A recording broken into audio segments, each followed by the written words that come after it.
Yes, there are a lot of other podcasts out there about gaming and current events, but none of them are this cool. This is Alt F4. Alt F4. Video games and current events are our life. It's what we live for. Are you ready? Let's do it. And now your host, a coffee-loving, scotch-drinking, cigar-smoking gamer. This is Epidsode.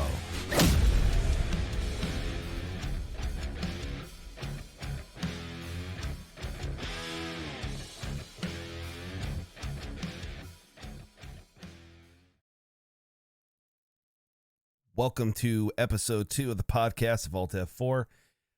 Tonight it is just me, Epidsode. Unfortunately, some things came up for our really good friend, Cold Killa. So we're going to be talking about some very fun things that came out this week and came out just as of today, which is Sunday, the 12th. One of the things that came out on June 8th was the World Gameplay Reveal trailer with gameplay demo of this basically this oil refinery platform mission. So what we're going to do is we're going to hit the video for a minute, watch it. We're going to watch the gameplay reveal trailer that came out on the 8th, and then the actual gameplay demo that came out during Summerfest. So here we go.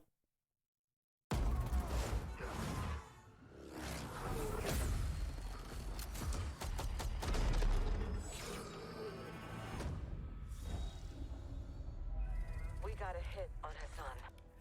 We can't take him in Iran. He's not in Iran. Who do we send?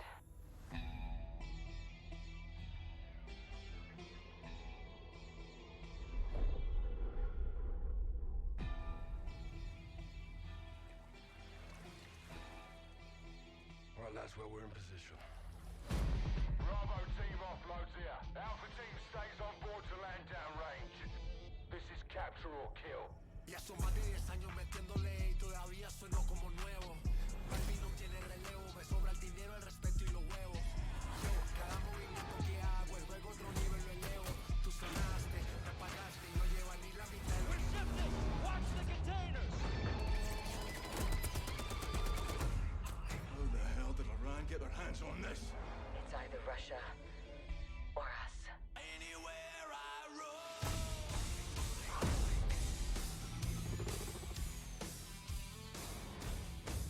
We need an army. I can get us an army. Free to speak my mind anywhere. And I'll redefine anywhere. Mexican Special Forces, 141, they are your brothers now. Where I lay my head is home there. Weapons hard, vaqueros.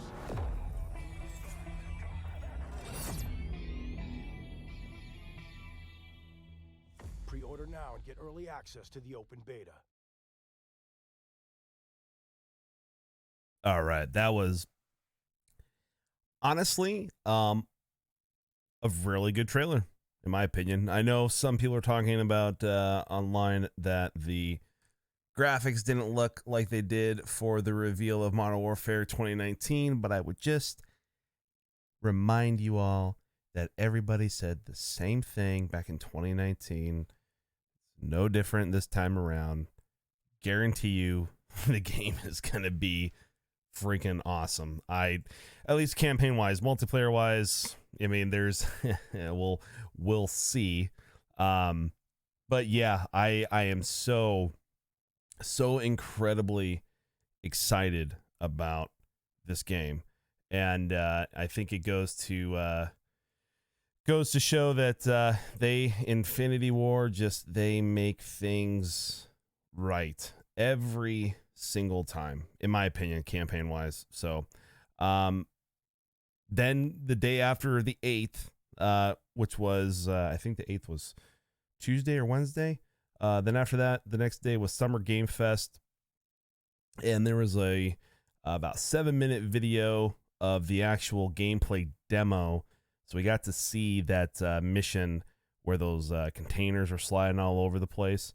And we're going to take a look at that real quick, and I'll be back with you folks here in a minute.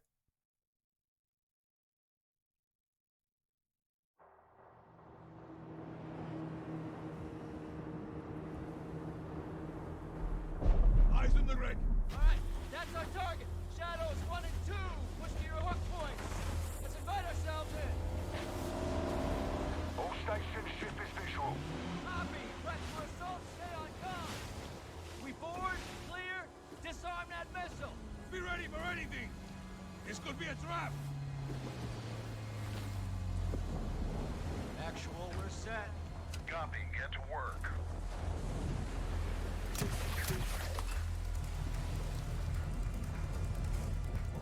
Good hook. Nothing at him.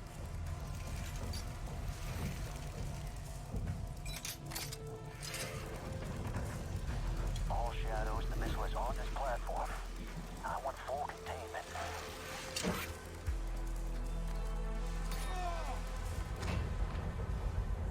You've got 3 AQ internal. 2-1, making entry.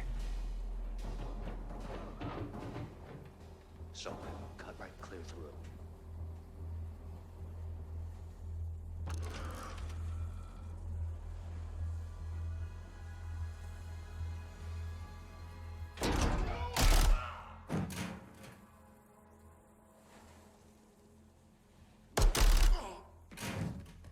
Room clear. Coming out. Shadow 1, moving to the southeast stairwell. Squatters, right side.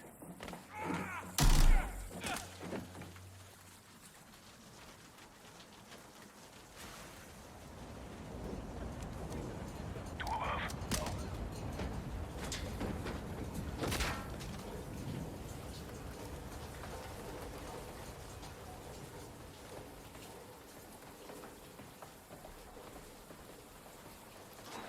Balcony door undone.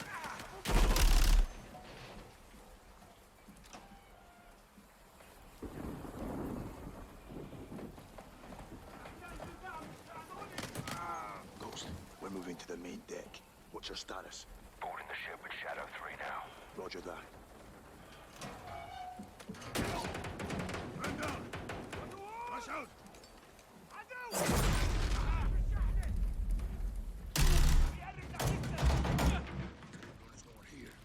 We need to move fast. All Shadows, force out. I want eyes on that container now. 2 copies, moving. We gotta roll.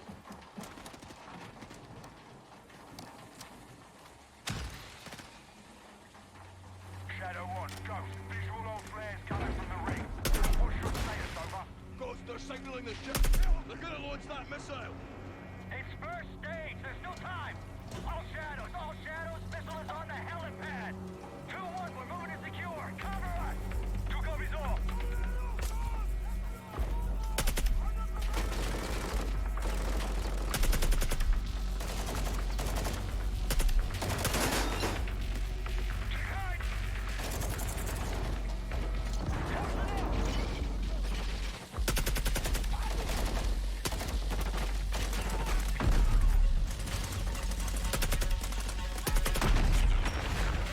Move to the helipad, Sergeant.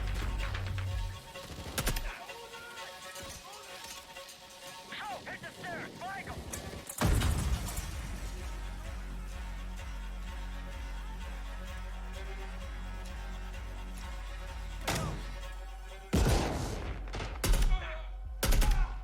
Clear.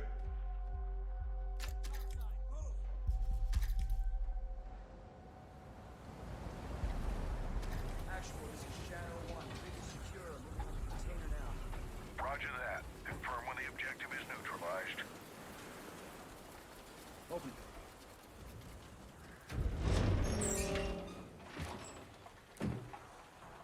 Where are the controls?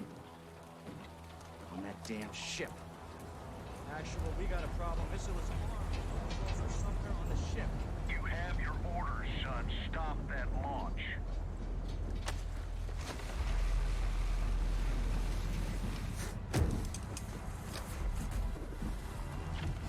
Let's move out! Ghost, this is Zero 1 back in the water, inbound to your position! Solid copy.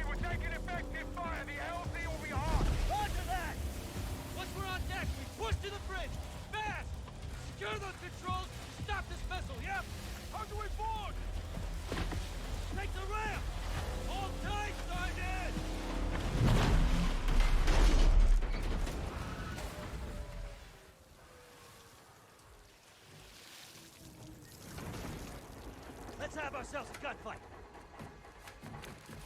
Missile controls are on the bridge. Have to stop the launch.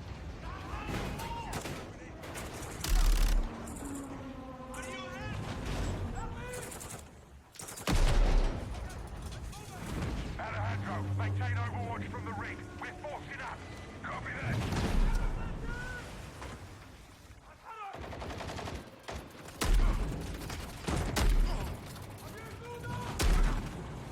Moving! Reloading!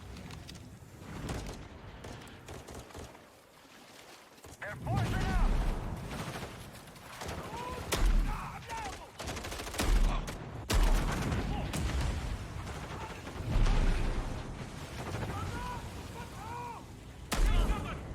I'm moving! Containers are the only cover we have. Just don't get caught between them.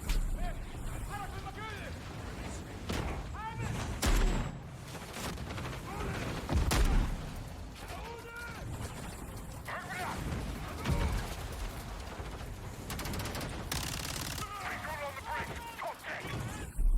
Entry on the third. We have to get to that door. Check your corner. Watch the container! X-ray down! Horse right. Kilo 1, the missile's first launch. How far are you from the bridge? This is 1. We're pushing towards the entry now. Copy that.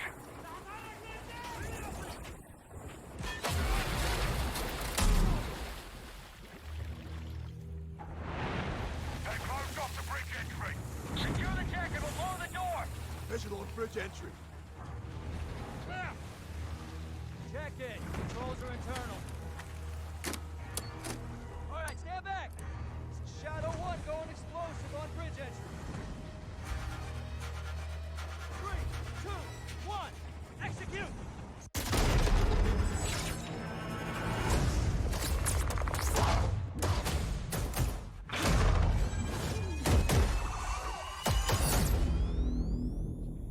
Pre-order now and get early access to the open beta. Well, that's whew. The gun game looks good. It does. I mean, it's nothing different from Modern Warfare 2019. And I want to say there's no HUD feedback, so no ammo count or lethal, non-lethal identifiers on your screen. So I believe they're probably doing the demo under realism, because on Modern Warfare 2019 you could play it on realism mode, which would take away all of your HUD, and it was literally just what you saw there was just your rifle. And yeah, I mean, Soap's back. So excited. I cannot wait to play as Soap McTavish again. Kind of curious if they're going to be giving Ghost some more backstory, just because, I mean, he's on the cover of the actual game itself. So that's going to be interesting to see.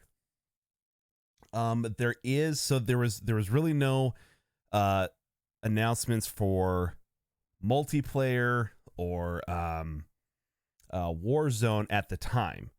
However, now we have an article that came out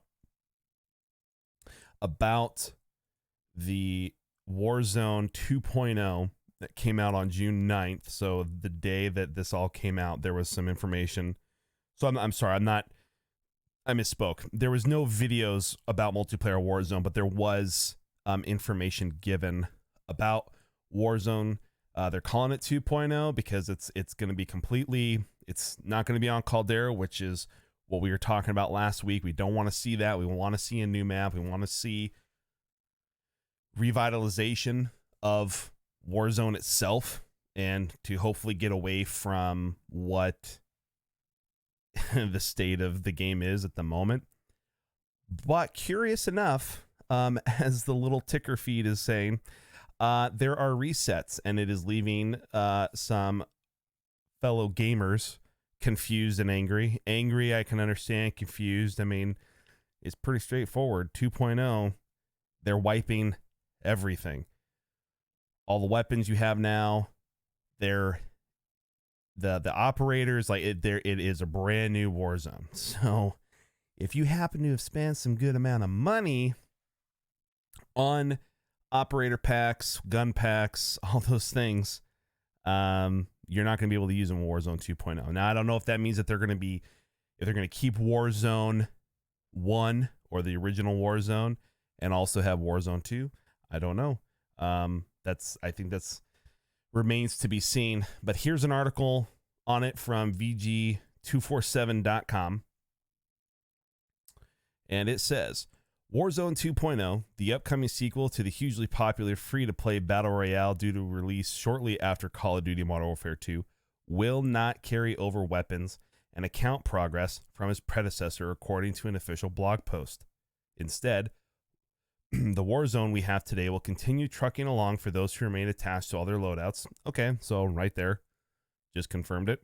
They will have the original Warzone on top of the new one.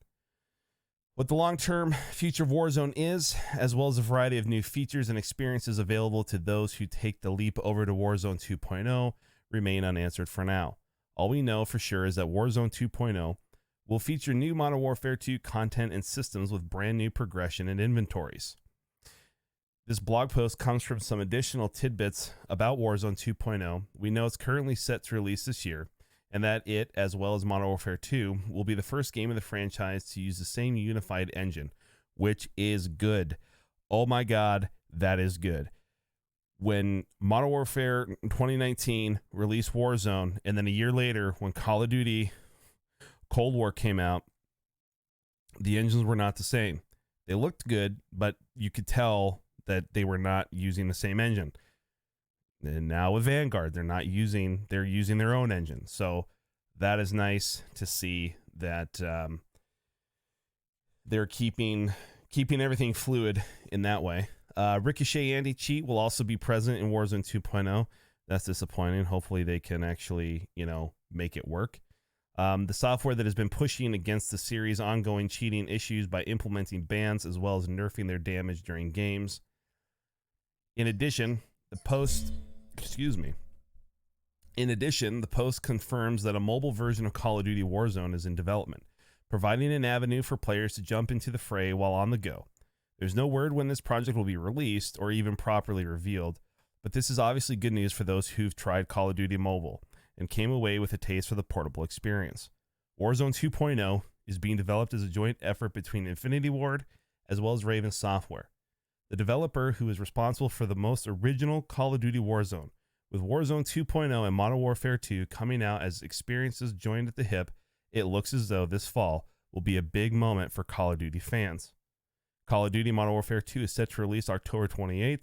For some recent coverage on the game reveal, check out your articles. Okay. So that's good. I mean, that's what we want.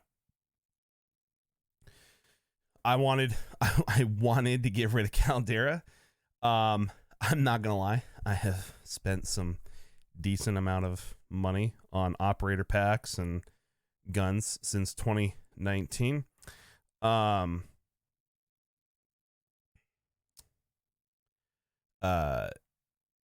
So,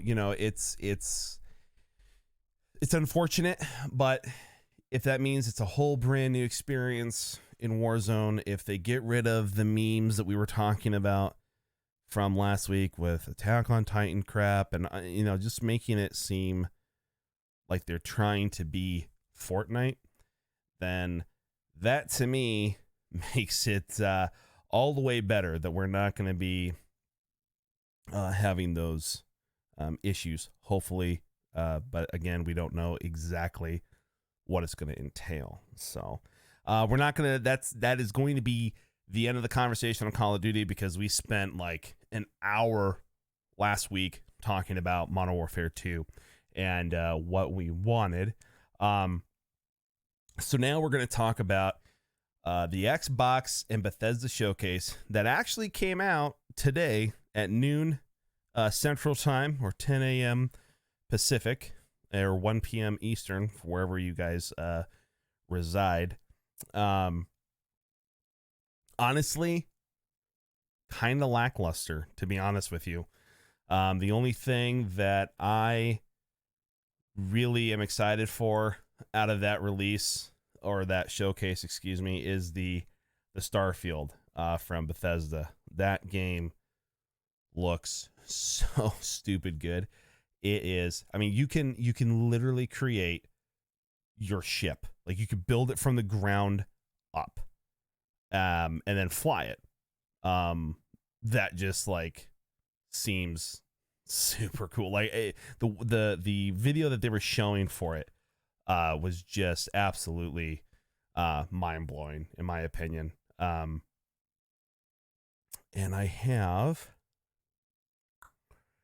we have here we go, trailer for it. They said it's coming out in 2023. There's no they don't give a quarter, or they don't even give an actual date. It just says 2023. But I would assume that it is going to be Q2, Q3. The only reason I say that is because in one of the parts in the trailer, I don't know if they show it here or if it was like in between, like when they were, on stage and something popped up on the screen. I don't quite remember, so I don't know if it's going to show it in this particular trailer. I'm going to show you guys, but it did say coming in the next 12 months, and it kind of did like a compilation video, and Starfield was presented on there as a quick little flash about some of the games that are coming in the next 12 months. Well, 12 months from June, we're already in June, so it'd be, before June 2023? I don't know. But I would think that with a game that is this anticipated and had the kind of reaction that you would expect from a game coming from a big publisher like Bethesda, I would be surprised if it's not a Christmas release, to be honest. But we'll see. Here is the video, the trailer, and let's go. We are about to show you the entirety of the incredible Starfield preview from the Xbox and Bethesda showcase, with details on story, the worlds you'll visit, space dogfights, and the cosmic amount of customization. For more details about Starfield first, be sure to subscribe to us here at Xbox On. But for now, here's what Bethesda had to show us of their whole new universe.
It's hard to express how excited all of us at Bethesda are to be here with you today. We're so grateful you're spending the time, and we know you've waited a long time to finally see Starfield. It's easily our most ambitious game ever. Like our previous games, it's an epic role-playing game where you get to be who you want and go where you want. But this time, you'll be exploring space. So let's jump right in. This is early in the game as you arrive on the mysterious moon of Crete.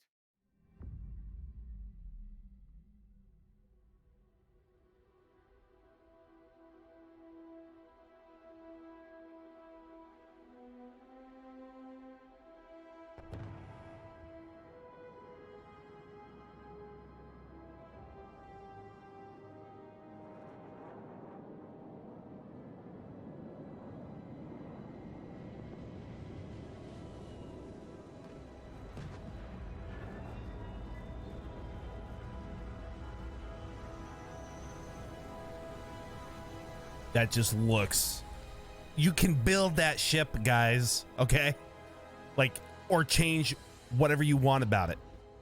All right, like that. Oh, it looks so good.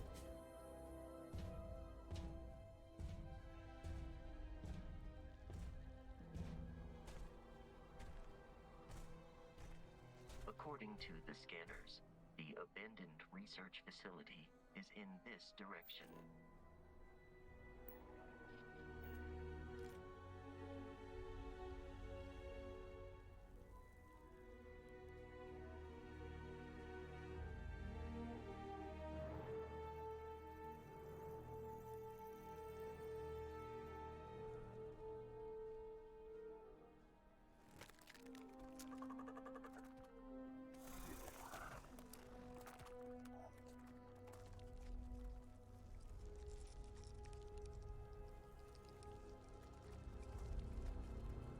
Also, I'm so glad that they are doing a first person and third person choice, because as much as I love Outer Worlds, even though I know it's not Bethesda, but I mean, same kind of concept here with this kind of, it always just made me like wish I could see my character. So I'm really happy that you have the option to do first and third.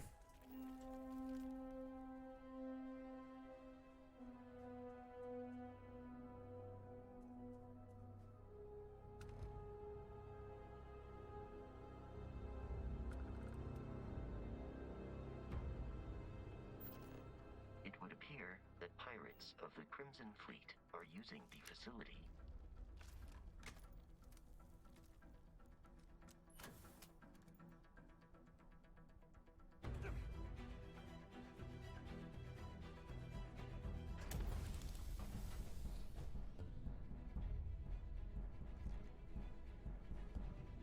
Trying to jump our squall. Hold them off here while Brogan sets up on the roof. No one's getting through. Hey, there you are. We've got company. Opening fire. Think that guy down, huh?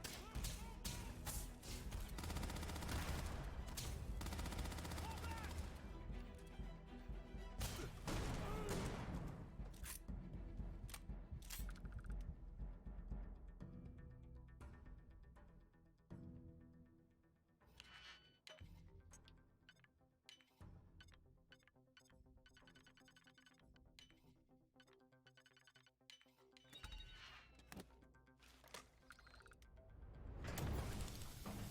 These guns look stupid cool. You're gonna pay for that. Oh. Look at them reinforcements coming. Dude, look at that. That ship just landed in the, oh my gosh. I wonder if you can actually, because I'm not gonna lie, I did miss some of this reveal. I got, Some initial encounters, you're invited to join Constellation, hold on. who in the future We're gonna pause. I got into this kind of late in my day, so I didn't see everything. I just caught, like, I would probably say the middle to end of the Starfield reveal. So I wonder though, like, once you wipe out the, what do they call them, the Red Crimson pirates or whatever, I mean, their ships are still there, so like, can you know, salvage their ship parts and things like that to build parts onto your ship? Like, dude, I don't know, but I'm just saying that would be amazing, because that is just so cool. You can still build your ship. I'm still tripping out about it. I'm sorry, but I am. But it is, oh my goodness. future the game is set in are the last group of space explorers. To meet them, you'll head to the capital city of New Atlantis.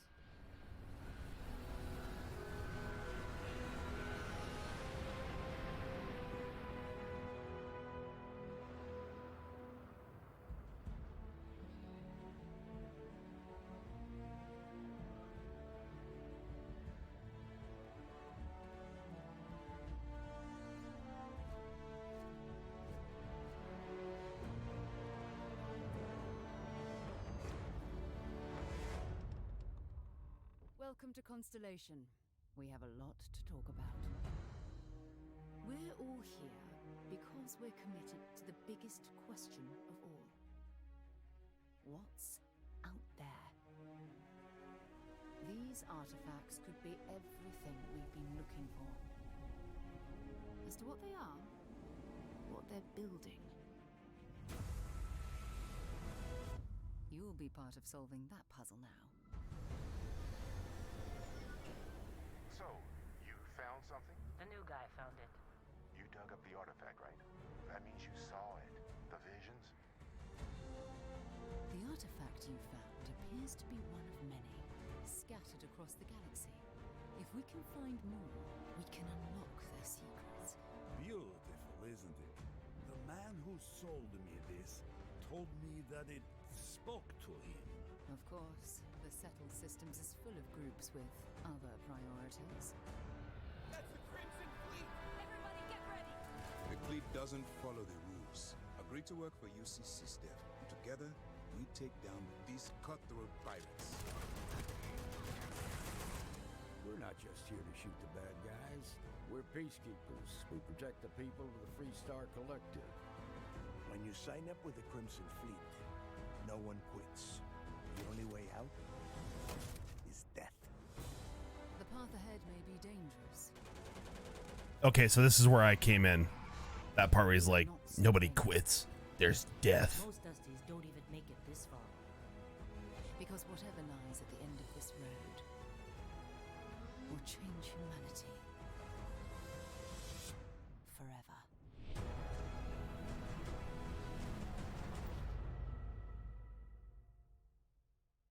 That gives you a look at the stories in Starfield. But ultimately, it's not our story. It's the story you create by who you are and the choices you make. And that starts with character creation.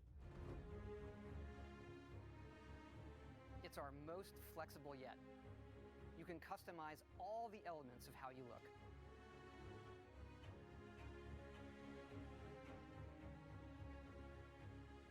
You'll pick a background that gives you 3. Look at that flight suit or space suit, whatever you want to call it. Oh my God. Oh. It's here you spend some time as a diplomat. Having a way with words might prove useful. There are optional traits, and these come with unique advantages and disadvantages. But it's not just in how you can look, but in how your character plays and develops. The skill system combines the best from our previous games, and you can unlock new skills as you level up, and then you rank those skills up by using them and completing challenges. And there's deep crafting systems, from running research projects with resources you find, to crafting weapon mods needed to survive.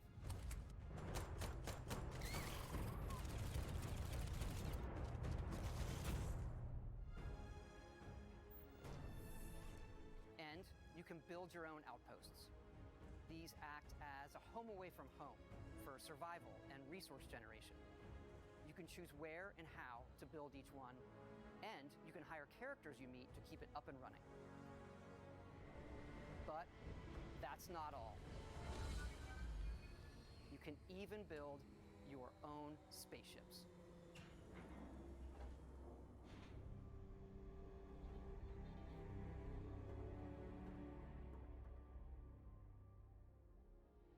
You can choose crew members, and yes, you can completely customize the look and layout. I mean, look at that. I just, oh my gosh. Of different modules, ship manufacturers, and more. I have to say, it's so cool. We just absolutely love this. Me too, man. Me too. Everything I mean, that is not just how everything I wanted. It's how it performs, from engines to shields to weapon systems, because yes, you can fly it. Thrusters boosted.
all of you to experience the game. Thanks again for being with us today, and thanks for all the support you've given us over the decades, especially on this game. It's been an incredible journey for us making it, but we know that's really only the beginning, for it's when all of you play it that the real journey begins. And you may be wondering, just how big is this game? So we thought we'd take one last moment and show you. Let's take a look at one of our planets, Jemison. You can land into Atlantis, but you can also land and explore anywhere on the planet. And it's not just this planet, it's all the planets in the system. From barren but resource-heavy ice balls to Goldilocks planets with life. And not just this system, but over 100 systems. Over 1,000 planets, all open for you to explore. We can't wait to see what you find.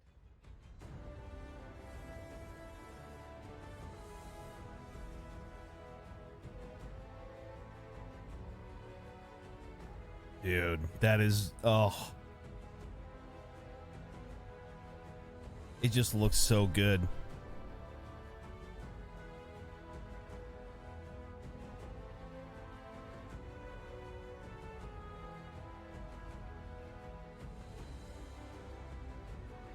I want to go to every single one of those places.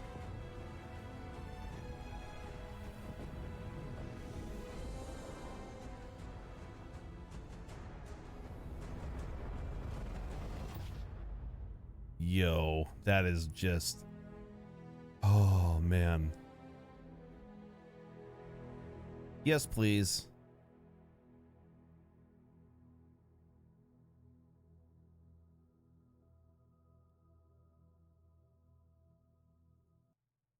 All right. That, I mean, oh, I'm blown away. Like, you know, when that game was first announced a few years back, I was excited then. Now that we actually have gameplay footage, you have some information on what you're able to do. It's not just planet exploration. It is being able to build your own ship, being able to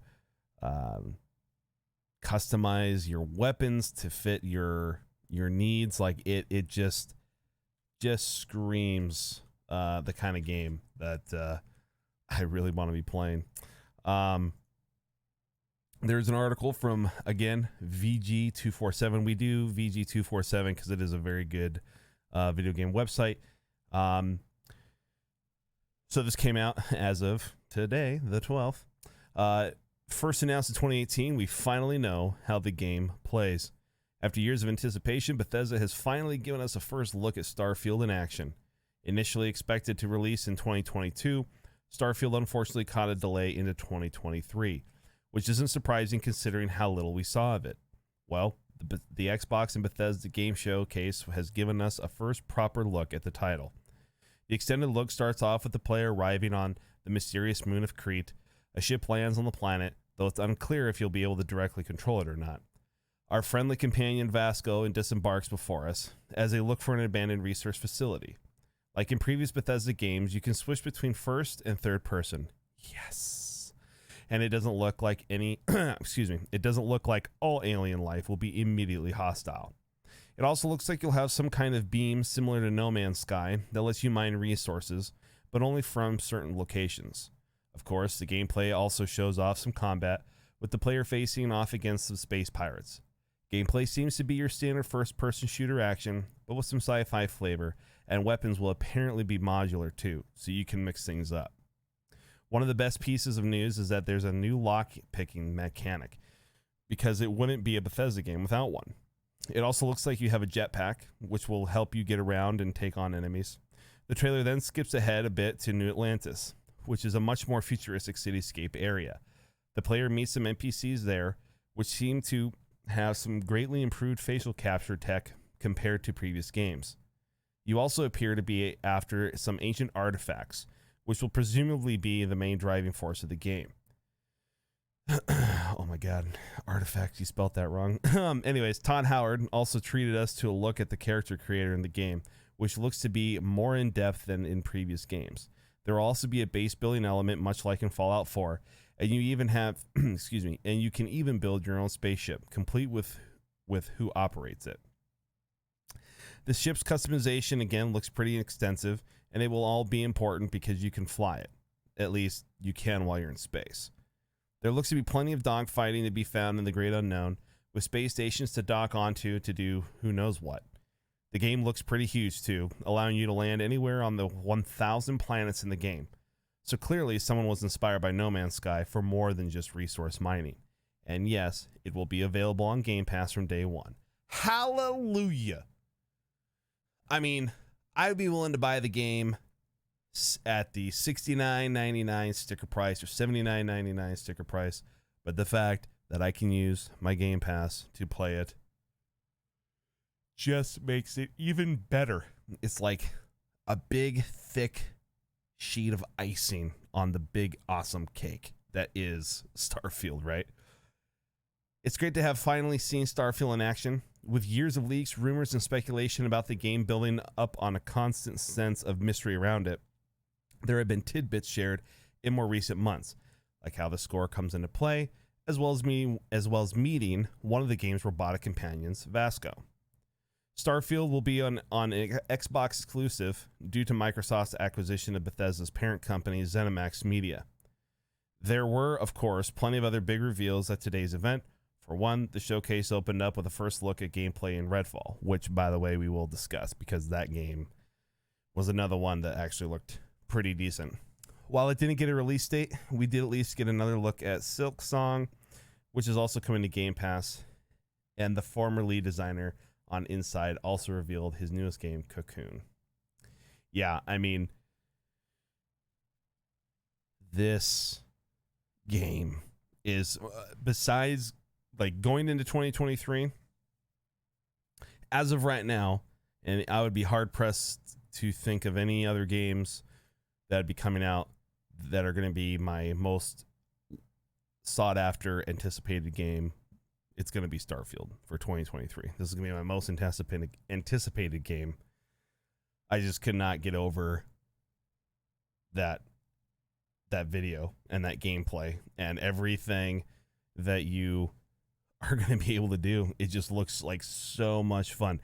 And that was the thing about No Man's Sky was, you can go, there's just thousands upon thousands of planets you can go to, and well, it didn't quite work out that way. Though it didn't. So hopefully when they say that you can go to 1,000 planets, number one, I don't know who's really going to be able to hit all 1,000, but considering if they keep putting out content over the years, that's a good chance that they will. Excuse me, I had to take a quick yawn.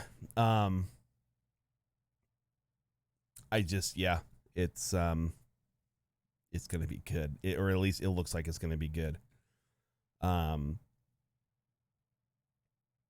There is some bit of news that also came out today. I think it was today. Well, the article came out today. It's about Xbox Game Studios announced partnership with Kojima Productions on a new game that will leverage the cloud. Xbox Game Studios has announced a partnership with Kojima Productions on an as yet unannounced title. I hate how he wrote that. The partnership was revealed during tonight's June 12th. Okay, so it was. So I just happened to miss that. June 12th, Xbox and Bethesda Game Showcase. Hideo Kojima dialed in remotely to speak about the project, stating that it's a game that he's been wanting to make for a very long time. Not much else was revealed about the upcoming project, except that it will leverage Xbox's cloud technology. We'll have to wait and see what the project ends up being. So far, we know it will be unique and like no one has experienced before. So, kind of like how Death Stranding was for the PlayStation. I mean, completely new IP and just all around fantastic game. So yeah, Kojima, I mean, he, in my opinion, can never do any wrong. He is the mastermind of telling very, very, very cool stories. I've loved everything he's made, Metal Gear, and just always been a fan. So looking forward to that. Want to kind of see if he does a release video come next year, because E3 is coming back next year in person and digital. So we'll see if he kind of is keeping some stuff for that. There was... Where was it? I'm sorry, folks. Yes. God of War Ragnarok is reportedly slated for November release. According to VG247, a new report states that the God of War Ragnarok releases in November. This is according to 3 sources who spoke with Blomberg under condition of anonymity. The game has been delayed more than once since its announcement in 2020, due in part to production challenges and the COVID pandemic. Reports around the internet this week claimed Sony had pushed the game into 2023, but this doesn't seem to be the case at press time. Other reports state at one time Sony floated a September release, but now it seems November is the magic month. God of War Ragnarok picks up a few years after the events of God of War in 2018. It will feature complexity in the interactions between father and son, some of which is due to the revelation of Atreus' giant heritage and the hidden prophecy only Kratos saw. In the game, Atreus cannot let go of Loki's role in the upcoming conflict, and while he wants to keep his family safe, he also doesn't want to stand by and do nothing with tensions running high in the Nine Realms. Meanwhile, Kratos is still bearing the knowledge of his past mistakes and wants to spare Atreus the lessons he learned during his conflict with gods. Because of Kratos' actions at the end of the previous game, the goddess Freya has sworn vengeance for the death of her son Baldur, and will use every weapon at her disposal against her son's killer. Thor also suffered the loss of his sons and half-brother, so his wrath has turned towards Kratos and Atreus. As far as the gameplay, Sony Santa Monica said to expect new attack abilities, a new runic summon for Atreus, and Kratos' legendary weapons make a return. Combat will feature choices such as using hard-hitting combos, becoming a master of the elements, or using defensive tactics. You can expect new creatures from across Norse mythology, which are ready to test your skills. In the last title, you were able to visit 6 of the 9 realms, and in this finale of Norse Saga, you can visit all 9. Sony's yet to confirm the release date, but once we hear something on the matter, we will share it with you. So yeah, I mean, I don't think it's going to go into 2023. I think it is going to be a 2022 release. That's my hope. But yeah, it's basically, it is done, right? So I would assume that they're going to release it for the holiday. The only thing that I would hope that if for some reason something happens between now and that release date, that they do the right thing and delay it again, regardless of the potential Twitter backlash of people complaining. But again, how many times have we seen a developer push a game out that wasn't quite ready yet just to appease fans, and then the game's broken and they have to send out patches and all of that garbage? So yeah, the God of War reboot in 2018 was so good, and I cannot wait to get my hands on God of War Ragnarok. It is funny though, Thor is actually, so when they came out with the trailer for the new God of War Ragnarok, they show Thor, right? Well, I'm Swedish, guys, okay? So, and I've paid very much attention to my heritage and Norse mythology, okay? Thor in Norse mythology is not the Thor of the Marvel comic books. He is a beer-drinking strongman, okay? So he's a thick boy. He is not a buff boy. He's a thick boy, all right? Like, he has a beer belly, guys. Like, he is not Chris Hemsworth, okay?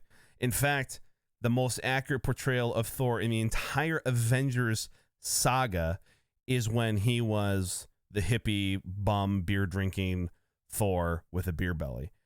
That is probably the most accurate depiction Marvel ever did of Thor in the movies. But anyways, what was funny is, you know, when they showed it, it's like, oh my God, they made Thor into a fat man. It's like, no, he's always kind of been a thick boy.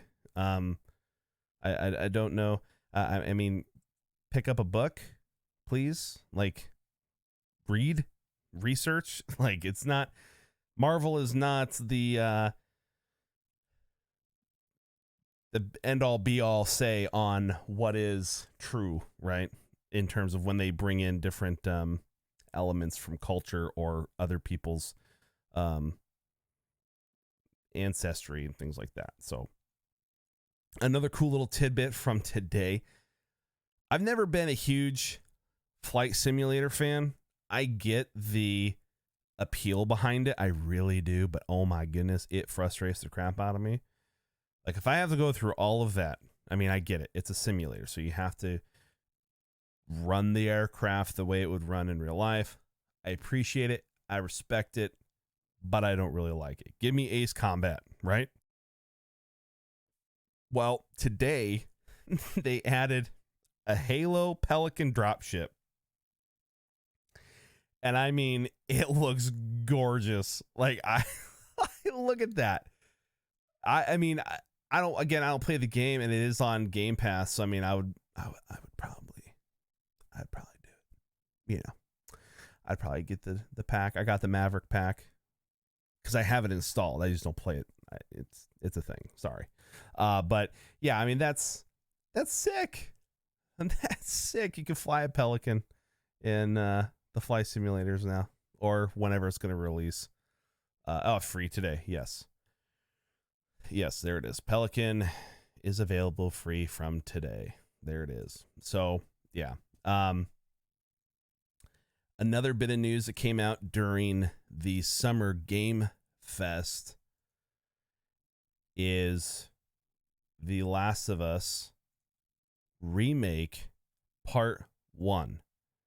Now, that's not Part 1, meaning they're going to split it up. It just means The Last of Us Part 1 is coming out September 2nd. See, we all knew, well, I don't know if we all, but I knew that the remake was coming, but I had no idea that they were going to drop a bomb that was like, guess what? It's coming in less than 3 months. And, or what is it, July, August? Yeah, so 3 months. Yeah, less than 3 months, because September 2nd, we're already in through the start of the middle of June. So yeah, less than 3 months.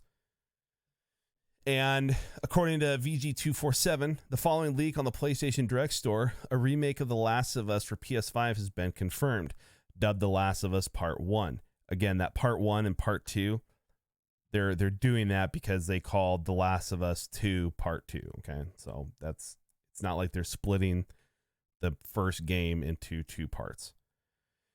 Eager fans will now be able to pre-order the game ahead of its September 2 release. Rumors of the remake have been floating around for months. Earlier today, Reset Era user Modez posted a link of the PlayStation Direct Store, which seemingly went live ahead of time. Fun little fact, pause, or factoid. My boss, he was like, "Hey, Jet, did you hear about this? Like, my son pre-ordered it already."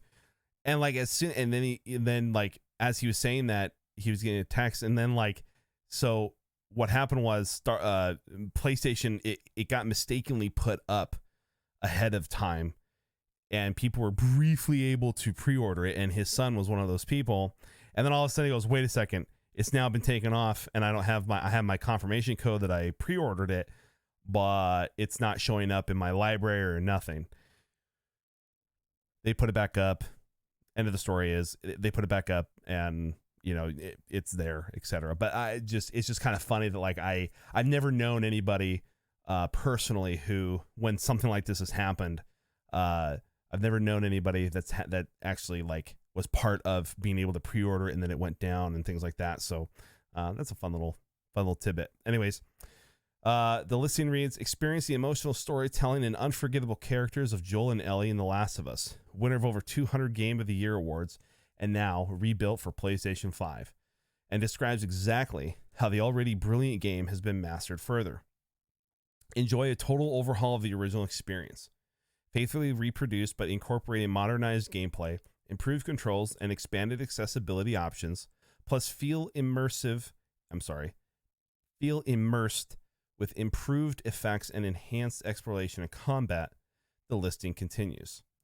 Officially revealed during Summer Game Fest 2022, after the early leak, The Last of Us Part 1 will include the entire single-player story of the game and its prequel chapter, Left Behind. Sick! That's awesome. That was some of the best prequel DLC that I've ever played in my entire freaking life. Additionally, the game will be sold in both the Standard Edition and Firefly Edition, with the Standard one cost being $70 on the store. Both editions will include the Left Behind DLC. There will also be a digital deluxe edition available for $80. It includes an early unlock of in-game items such as increased crafting and healing speed, 9mm reload speed, increased upgrade, explosive arrow gameplay modifier, speedrun modes, 6 weapon skins, and more. Okay. Look. I am all for digital deluxe editions, or even deluxe editions, collector editions of things, especially like the physical ones. You know, I have the Watch Dogs collector edition. I have what's his name? Doesn't matter. The main protagonist in the game. I have his like statue.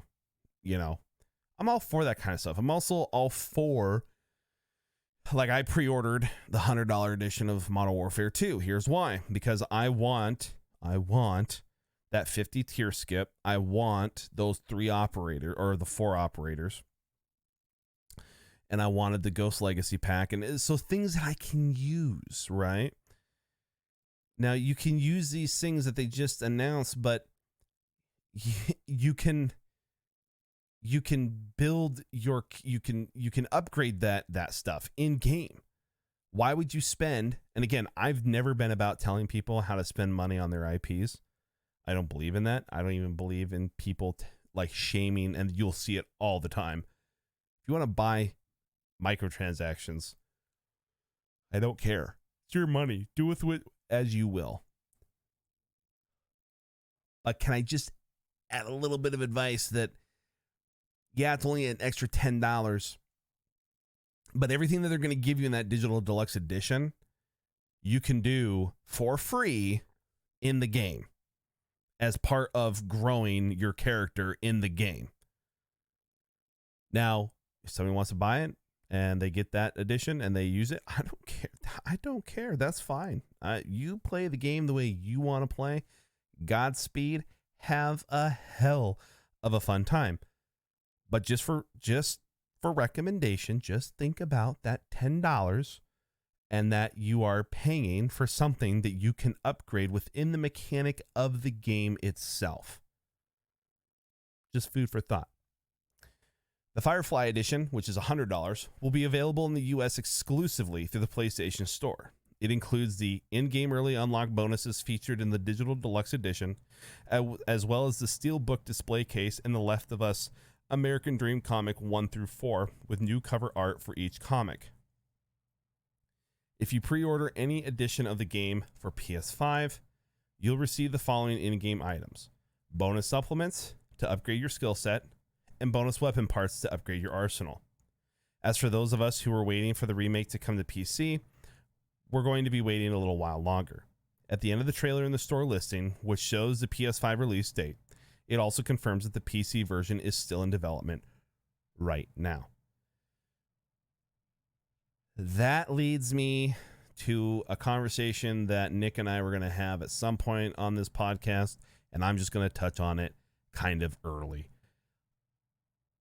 It is, when you talk about Sony and Microsoft, so PlayStation and Xbox, I do not believe in console wars. I have both the brand new consoles, the Xbox XS and the PlayStation 5, and I love them equally. I love the Xbox more for multiplayer through Call of Duty and all of those things. My PS5 is for what this is, The Last of Us, a single party game exclusive to Sony. I do not like but I understand it. It's good business, but I still don't like that Sony is literally giving up one of the biggest reasons why people even remotely buy their consoles, to play these amazing single player game titles that you can only get on the PlayStation, and they're putting it over on PC to Microsoft. They're quote unquote, I mean, they're not enemies, and neither of them would ever say that, but like, that is your competitor. You have God of War, not anymore. It's on PC. If you're a Microsoft person, you can play that game now. I believe wholeheartedly in console and yes, even PC exclusive games. I believe in that so much. Not from a standpoint of trying to keep people away from a game, like you're just trying to exclude people. No, I'm not. It has been proven that when you are dealing with a single developer, okay, for example, Naughty Dog, that works exclusively for Sony, and you only have that one developer, they make fantastic games. Amazing stories between Uncharted and The Last of Us, and there's another new IP that's coming out. We don't know when, but it's just, they've just said via Twitter and rumor mills and things like that that there is another brand new IP that's coming out. Look at Santa Monica, Sony Santa Monica, right? God of War, amazing game. Look at Sucker Punch. You've got Infamous. You've got Ghost of Tsushima. Amazing games. By the way, Ghost of Tsushima is a fantastic game.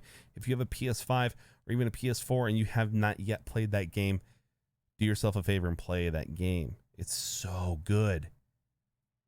But my point is, it's not about the console war side of it for me, because I don't believe in that. I mean, I even have a Nintendo Switch. It's probably my favorite console because I can play Zelda Breath of the Wild on the go. I can play Mario on the go. I can play my Nintendo games on the go. It's an amazing concept and a great console.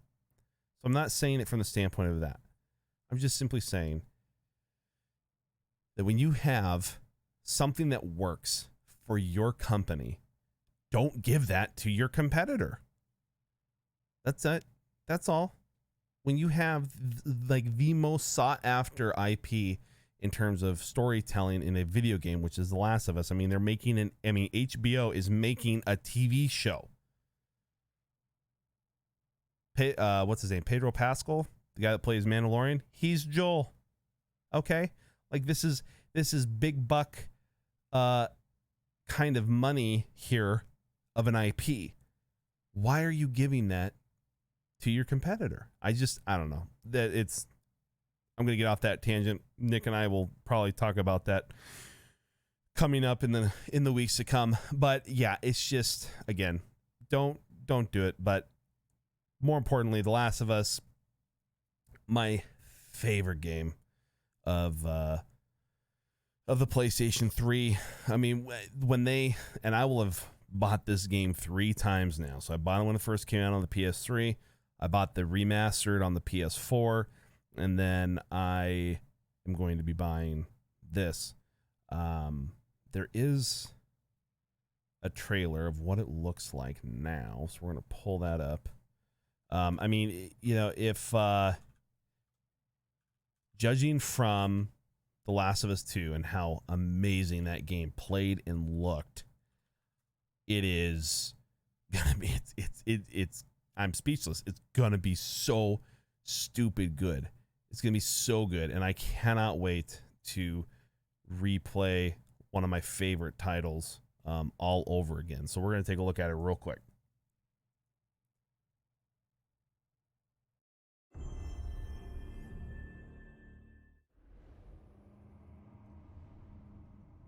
So why'd you leave Boston? I've been on quite the adventure, little brother. I reckon it's got something to do with that girl. It's got everything to do with that little girl.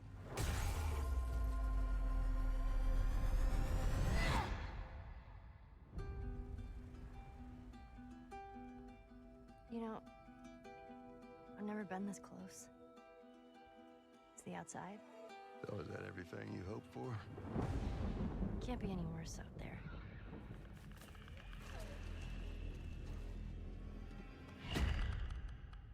Can it? Once upon a time, I had somebody that I cared about. And in this world, that's good for one thing. Get you killed. I can take care of myself. How many close calls have we had? I get into trouble down there. You make every shot count. I got this.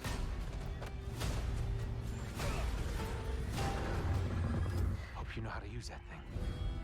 I've had some practice.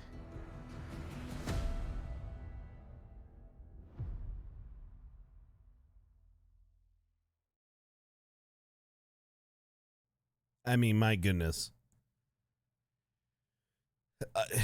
So good. So good. And replaying as Joel again is going to be so much fun. Not the playing as Ellie was horrible. It wasn't. It was Last of Us 2 was amazing.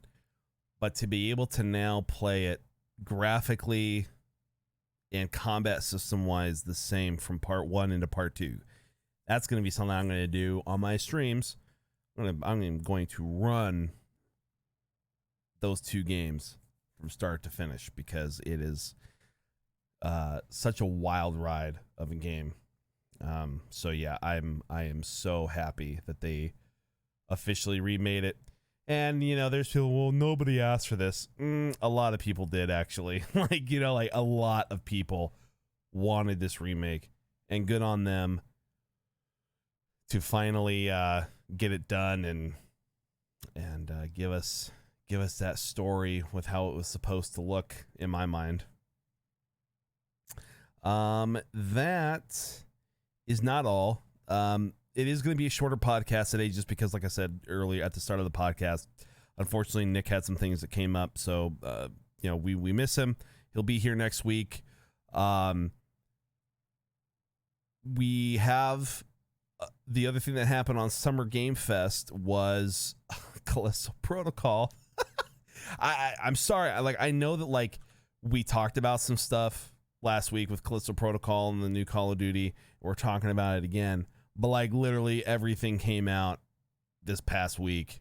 So we're gonna, kind of touch base on it again. But this one is actually, it's not just the trailer. It is a gameplay footage, and it is exactly everything that we talked about with the Callisto Protocol conversation from last Sunday. I am so sorry. From last Sunday, it came true. It is everything that we want it to be. It truly is a spiritual successor to Dead Space. And the gun gameplay, the melee play, all of it, it just looks so stupid good. So we're going to start this up here in a second. I can get this to work with me. There we go. All right, guys.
That delimbing function of shooting. Look at that.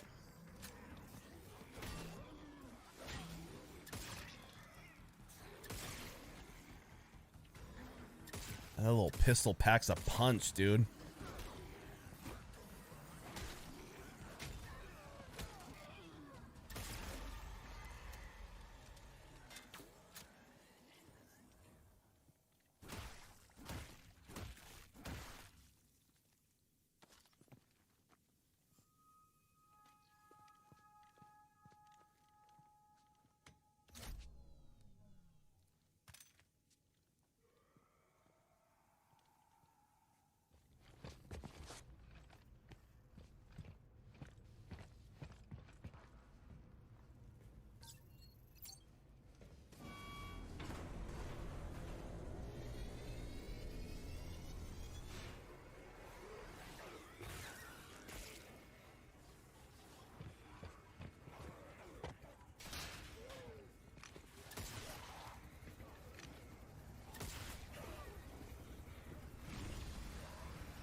Oh, nice. That ventilation shot, man.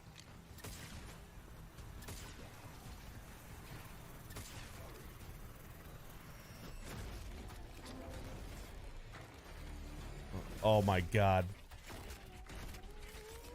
It's so gorgeous. It's absolutely gorgeous. Hey guys, I want you to check out this game called Galahad 30. No, I don't want to. Sorry about that, guys. That is, holy smokes. That ending when he gets put in the grinder. Oh my gosh. That's so cool. Oh, I am so excited for this game. It just makes me happy. Makes me happy on the inside. Yeah, this is it for the most part, guys. Again, like I said, short podcast today. We're just past the hour mark by a few minutes. Thank you so much again.